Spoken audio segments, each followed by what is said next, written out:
Assalamualaikum warahmatullahi wabarakatuh. Izin perkenalan Pak, saya Sutri Hadi Permana dengan NIM 251095114 ingin menjelaskan secara singkat apa itu BJT. Yang pertama itu adalah sejarah BJT sendiri. Itu transistor pertama kali didemonstrasikan pada 23 Desember 1947 oleh Dr. William Shockley, Walter Habratin, dan John Barden di Bell Telephone Laboratories. Transistor menggantikan tabung vakum karena memiliki keunggulan ukuran lebih kecil, tidak memerlukan pemanas, konstruksi lebih kokoh, lebih efisien, dan langsung siap pakai.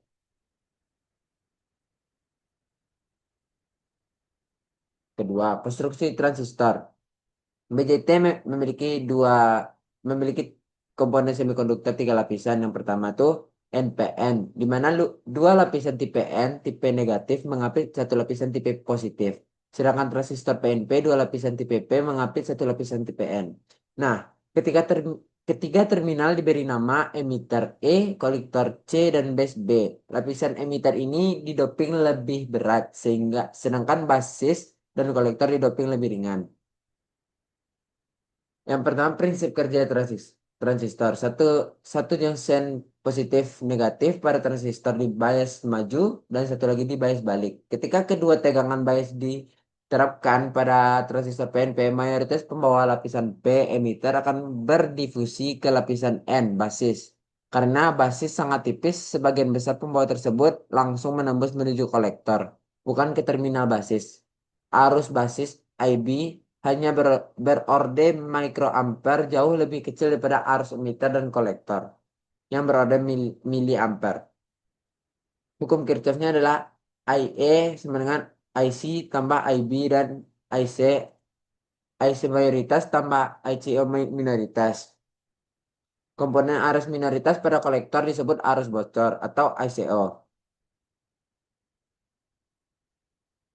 Ini merupakan rumus hukum Kirchhoff pada transistor. Yang pertama itu konfigurasi basis umum, common base. Pada konfigurasi ini terminal basis adalah terminal yang bersama untuk sisi input ataupun output. Tiga daerah operasi, daerah aktif, junction basis emitter forward bias, junction basis kolektor reverse bias digunakan untuk penguatan linear. IC sama dengan IE, di mana arusnya di kolektor sama dengan arusnya di emitter. Parameter alpha. Alpha merupakan perbandingan arus kolektor terhadap arus emitter. Alpha DC sama dengan arus kolektor dibagi arus emitter dengan nilai tipikal 0,9 hingga 0,998 sehingga arus kolektor sama dengan alpha arus emitter ditambah ICBO. Konfigurasi emitter umum. Konfigurasi paling umum di mana terminal emitter adalah terminal yang bersama common untuk input basis sampai emitter dan output kolektor sampai emitter. Karakteristik kolektor adalah plots arus kolektor di berlawanan dibanding tegangan kolektor emitter untuk berbagai nilai arus arus bias. Karakter input adalah plot IB versus FBI untuk berbagai nilai FCI. Kondisi aktif. Junction basis emitter forward bias, junction basis kolektor reverse bias, daerah aktif digunakan untuk penguatan tegangan, arus maupun daya. Pada kondisi cut off common emitter, arus dari kolektor tidak benar-benar nol saat arus dari bias sama dengan nol, melainkan sama dengan ICO, arus kolektor emitter saat basis terbuka. Parameter beta adalah perbandingan arus kolektor terhadap arus basis. Beta DC sama dengan arus kolektor dibagi arus basis dengan nilai tipikal 50 sampai 400 lebih.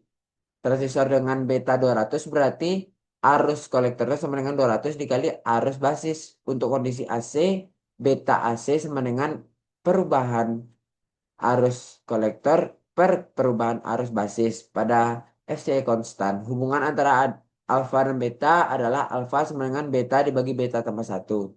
Dan begitu pun sebaliknya. Konfigurasi kolektor umum. Pada konfigurasi ini terminal kolektor bersifat common bersama. Konfigurasi ini sering disebut emitter follower karena tegangan output emitter mengikuti tegangan input basis. Karakteristik outputnya mirip dengan common emitter, namun sumbu vertikal menggunakan IE dan tegangan output adalah FCE. Nilai beta tambah 1 sering digunakan karena arus emitter sama dengan beta tambah 1 dikali arus bias. Batas-batas operasi. Transistor memiliki batas-batas operasi yang harus diperhatikan. Yang pertama, arus maksimal kolektor. Arus kolektor maksimum yang diinginkan. FCE maksimum, tegangan kolektor emitter maksimum sebelum breakdown. PD max, disipasi daya maksimum. PD sama dengan FCE kali IC. Daerah kerja aman, safe operating area atau SOA. Daerah pada kurva karakteristik di mana transistor dapat beroperasi tanpa rusak. Sekian presentasi saya. Terima kasih. Assalamualaikum warahmatullahi wabarakatuh.